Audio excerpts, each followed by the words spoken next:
Ladies and gentlemen of the jury, how y'all doing? Save your time, save your money. Welcome to Rotten Real Roll. I'm Sinman. Today, let's talk about The Burial, a film released 2 months ago. Before we start, please like, share, and follow our channel if you enjoy this content. Don't forget to hit the notification bell and choose the all button for updates. Thank you. Among the movies I've seen recently, many were forgettably mediocre, meaning they weren't terrible but certainly not great, and they didn't spark much commentary.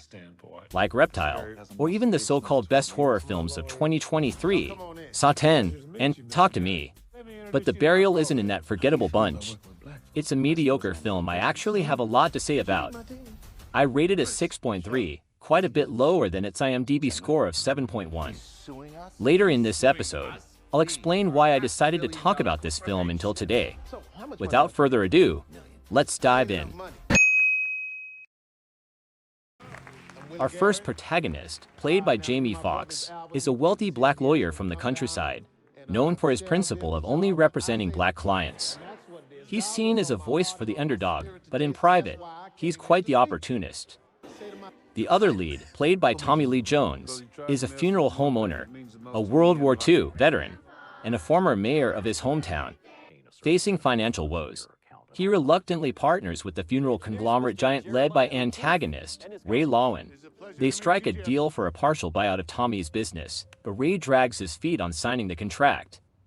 After 3 months of waiting and worsening finances, with no sign of Ray intending to sign, Tommy, suspecting foul play, sues him. Given that 75% of the trial's jurisdiction are black residents, Tommy hires Jamie as his lead attorney on a friend's advice, hoping to tilt the odds. Anticipating Tommy's move, Ray also hires a competent black female lawyer, Mame. Thus, a simple contract dispute escalates into a battle of political correctness. Technically speaking, The Burial isn't a bad film, but it's not particularly impressive either. Despite solid performances from the leads, as a courtroom drama, it falls flat in its crucial aspects: case design and trial scenes. The lawyers lack compelling arguments and don't exhibit much wit. Most courtroom dramas I've seen do better in this regard. The film would be just another average courtroom drama, not worth a special episode, if it weren't for its weirdness. Throughout, it conveys a strange value. The law doesn't matter, nor do contracts, truth, or evidence. The only thing that matters is political correctness. In this film's universe, the more politically correct you are, the more likely you are to win your case. From the get-go, this trial turned into a contest of racial ratios. To gain the upper hand, Tommy replaced his longtime white lawyer with Jamie's all-black team. The defense was no different, not only boasting an all-black legal team but also led by a female lawyer. Political correctness plus. Subsequent court sessions focused less on the case itself and more on which side seemed more politically correct, aiming to sway the predominantly black jury.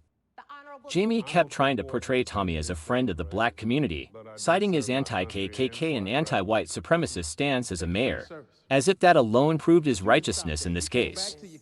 Meanwhile, the defense dug up dirt on everyone in the plaintiff's legal team, including family backgrounds.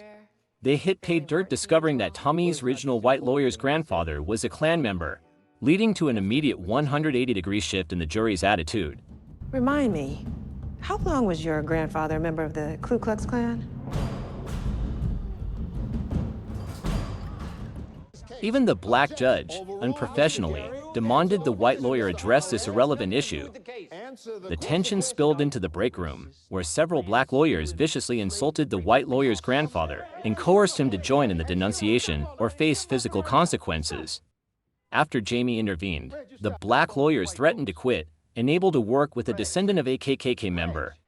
Throughout, almost every black character, whether a juror, judge, or lawyer, was a ticking time bomb, with race and the Klan as the trigger that quickly led to irrational explosions.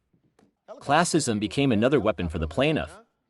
Struggling to prove deliberate contract delays, Jamie shifted to emotional appeals, painting the defendant as a rich white capitalist, incessantly questioning the value of his yacht, as if that alone indicated guilt and loss in this lawsuit.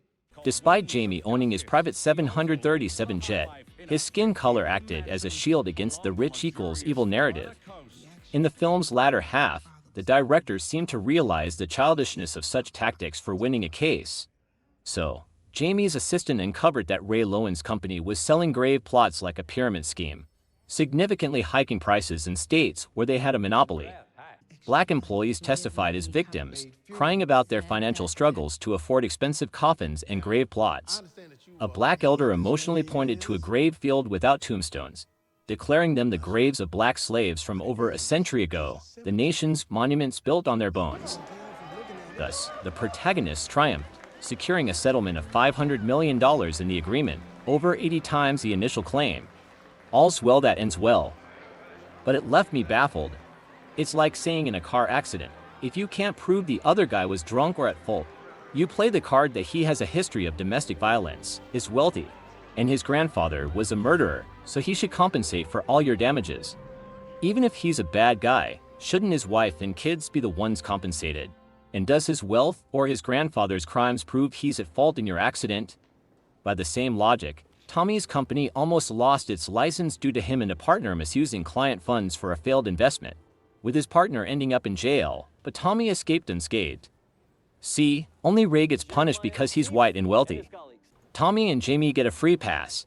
One is rich but black, and the other is white but poor. What the fuck? Watching the film, I was struck by a strong and eerily familiar discomfort. The notion that law is a joke, and politics is everything. As I mentioned before, I come from China, a place that has practiced the above principle for the past 7 or 8 decades. In my grandfather's youth, farmers were forced to kill their well-acquainted villagers and bury alive their 1 or 2-year-old infants. All because the party told them this person's ancestors were landlords who enslaved you. Such ancestral sins justified their physical annihilation without reason. In my father's youth, when conflicts among young people rose, it wasn't about who was right or wrong but about one's background. Those from worker or peasant families, or uneducated, or those who professed greater loyalty to Chairman Mao, were deemed correct, and vice versa. In China today, the principle remains: to win a dispute, one merely needs to prove they love the Communist Party of China more and hate America so much. That's China's version of political correctness. The scene in the movie where the black lawyers insult the white lawyer's grandfather and coerce him to join in, even threatening violence, felt all too familiar. Family ties trampled underfoot, children forced to disown their own family. Isn't this a reenactment of the political movements that ravaged China for decades? Does a person, despite past mistakes, not deserve love from their children or grandchildren if they were a decent father or grandfather? Should an ethnic group be perpetually subject to reverse discrimination and oppression in daily life because of ancestral wrongs committed a century or two ago? Today's America is becoming as oppressive as China, to the point where I hesitated for a full month before gathering the courage to produce this episode. Coincidentally, the oppressive atmosphere in both countries is the handiwork of their respective left wings. I'm unsure if the director intended irony with this story or actually believes in the film's bizarre, hate-fueled values. I hope it's the former, because that might at least make many people realize how absurd today's America has become. Well, that's all for today. If you enjoyed this episode, please feel free to like, subscribe, and share our video. And don't forget to ring the bell for updates, so that YouTube's algorithm can better recommend our channel. See ya!